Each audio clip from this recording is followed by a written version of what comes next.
Hey, the best, they never rest. The best, they never rest. The best, they never rest. The rest, they never best. I'm going to cover a few nuggets today. I'll be talking about Putin and Trump and Zelensky. I'll be talking about Kirikiri prison. I'll be talking about NYC certificate. I'll be talking about Professor Ademola Adenile, who won the inaugural Global MS Swaminathan Award for Food and Peace. I will also be talking about hungry crisis. UNICEF revealed its 11 million of Nigeria global at risk. I will also be talking about Donald Trump, heap praises on Putin, and Zelensky is on a new turn. And lastly, Moscow is convinced that Palestinian state, the two-state issue is the only thing that can bring peace to that region. So, but the most important thing is that I want to very first clear is that at this point in time, I want us to know that Trump will always trend. He will always trend because he has put himself in a position where if he doesn't trend, nobody's going to trend. So we should be paying less attention to whatever is coming from him, but we should let you guys, I will let you guys know the highlights of whatever he's saying that makes him to be in the limelight. Like, for example, we do know, as at this point in time, that a week ago, he sent a nuclear submarine to the border of Moscow. A week, the same period in time, he said he was frustrated and he started lashing out on Putin. Then Putin told him that he was expecting too much. That's the reason why if your expectation is too high, then you are likely to be disappointed. Okay. He was able to pull the wool over Putin's eye to bring Putin to Alaska. So while he's there, he's saying that Zelensky is not going to be in the meeting. I'm going to be with Putin, and I will make sure that Putin and Zelensky has another meeting by themselves. But Zelensky has already made a point that we are not going to shower praises on those who are land grabbers, those who came to come and grab our land. The Constitution does not allow that to happen. But keep one thing, there's something very, very important there. You remember that just about a week ago, when Trump lashed out, the first thing that Putin said was that he's frustrated because his expectation is too high. But at the same time, too, he did say that there was a working committee that was studying so that the issue that happened will not happen again. What he's saying is that he doesn't have the power to do anything unless there is what you call the Dobas makes the decision. Okay, that's exactly what Zelensky is saying. My constitution does not allow people to just give the land away like that. And as such, they're going to have to deliberate. So there's a deliberation currently going on behind the scene. The only deliberation that is not going on is with Trump, because Trump just came out of nowhere and started lashing out on Zelensky because he now knows that he wants to corner Putin into going to stop the war That's primary strategy. It's like a man or a woman in the institution of marriage won't beating each other, like you beat your wife or your wife beats you. You kill your wife or your wife kill you. The one that has better power is the one that does that kind of power. So at this point in time,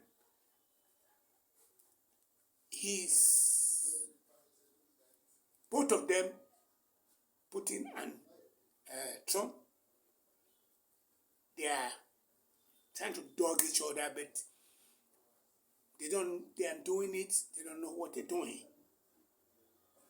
See what I'm saying? So that's where I will stop them. Then there was an issue with the Kirikiri where a girl slapped a hostess, and she has been put in prison, and Ononuga dropped the ball because he was saying that criminals belong to Kirikiri prison. But remember that Senator Sani Shehu said yesterday that they should not persecute her, but they should let her know that she can't do that again. I personally believe that what Sani said there is that being able to get in prison is a way of telling her that you can't do this no more. They're going to release her. You understand what I'm saying? So it's just going to go in her way. But the thing is that this is a hard head, which I thought that we don't need a lot of hard heads among us in a country like this. What we need is cool-headed people, not somebody who just feel that, hey, start slapping somebody or somebody going to go block an aircraft. And there was somebody in India that was in an aeroplane. He wanted to check how the emergency exit works. As soon as he opened it, the hostess went to go tell the pilot, and they took him and took him to jail to go. These are things that are supposed to have happened. Okay, the girl that was released with an NYC certificate, the story is now coming out that there are certain steps that she may have missed, some biometric that she may have missed, which there's about 140 people who missed that biometric, and this is why they're not issuing certificate. Certificate is going to be issued to her on the long run. Unfortunately, she's a hard head, and she criticized Tinubu, and she was under the National Youth Service Corps, and they believe that you are criticizing the big boy. Miss, the issue came up when they didn't give her her certificate, and she just said that's the reason why they did that. Okay? Let me quickly say that this Professor Ademola did not write a book. I'm the one that wrote the book that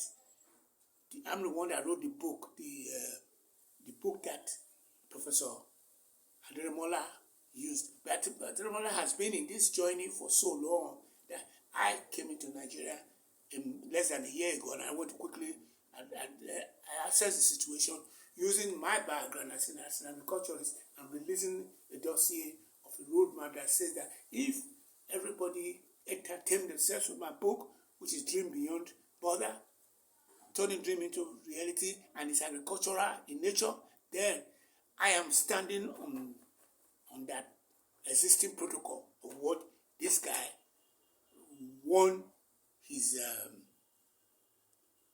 award on. Okay, when UNICEF said that there's food crisis in Nigeria, they are concentrating more into what you call the Kano area,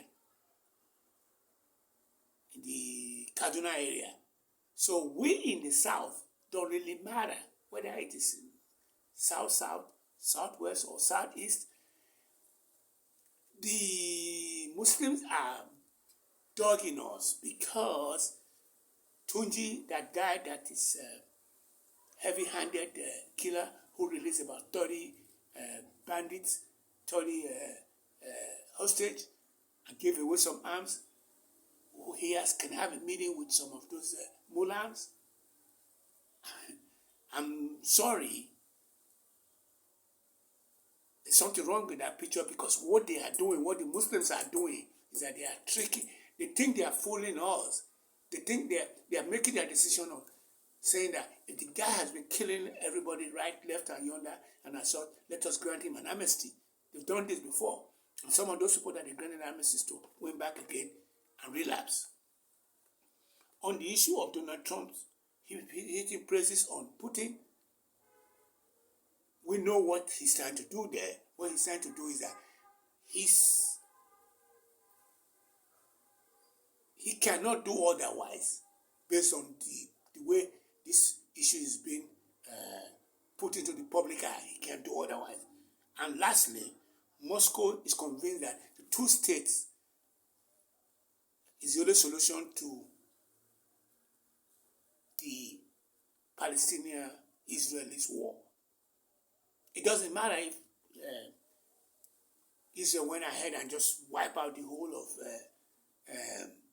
Hamas from the West Bank and all that, or from the Palestinian enclave.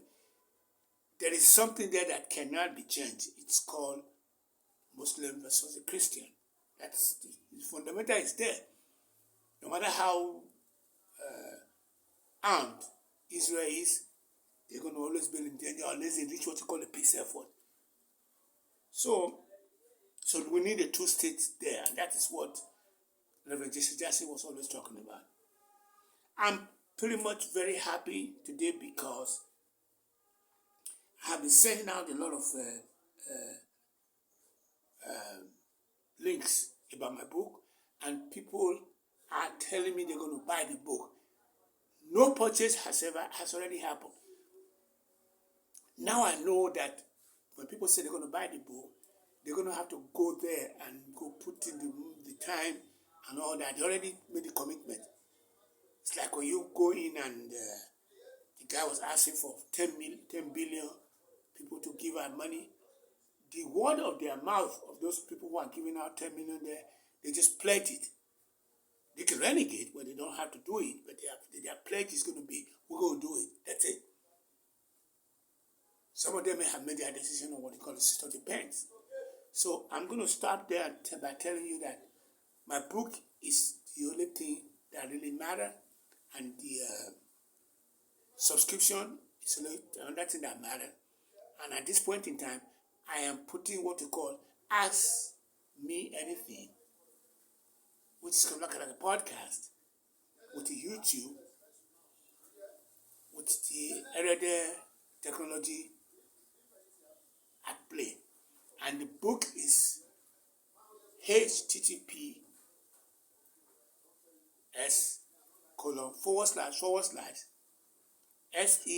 selar.com 0133 52 717 713. That's it.